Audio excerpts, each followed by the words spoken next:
مدینہ منورہ کا وہ دن جب قرآن کی تلاوت ہو رہی تھی، ایک بزرگ صحابی رسول اللہ صلی اللہ علیہ وآلہ وسلم کے داماد تیسرے خلیفہ عثمان بن عفان رضی اللہ تعالی عنہ اپنے گھر کے ایک کمرے میں تھے، روزے سے تھے۔ دل و دماغ میں صرف ایک خیال تھا، امت کو خون خرابے سے بچانا ہے۔ باغیوں نے گھر کا محاصرہ کر رکھا تھا، کئی دن ہو چکے تھے۔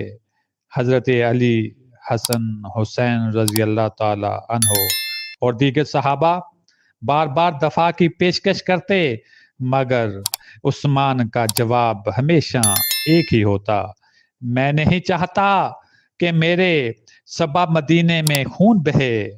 اور پھر وہ لمحہ آیا جب فتنہ پرور گھر کی دیواریں پھلانگ کر اندر آ گئے۔ حضرت عثمان قرآن پڑھ رہے تھے، انہوں نے سر نہیں اٹھایا، نہ کوئی مزاحمت کی۔ تلوار چلی اور قرآن کی آیت پر خون کا پہلا قطرہ گرا۔ فَسَيَكْفِيكَهُمُ اللَّهُ وَهُوَ السَّمِيعُ الْعَلِيمُ۔ اللہ تمہارے لیے کافی ہے اور وہ سننے والا، جاننے والا ہے۔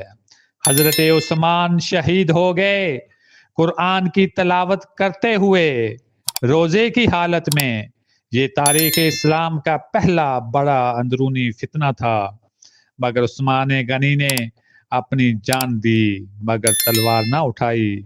آج ہم سب کے ہاتھوں میں جو یکساں قرآن ہے، وہ انہی کی قربانی کا نتیجہ ہے۔ اللہ حضرت عثمان پر اپنی بے پایاں رحمت نازل فرمائے، آمین ثم آمین۔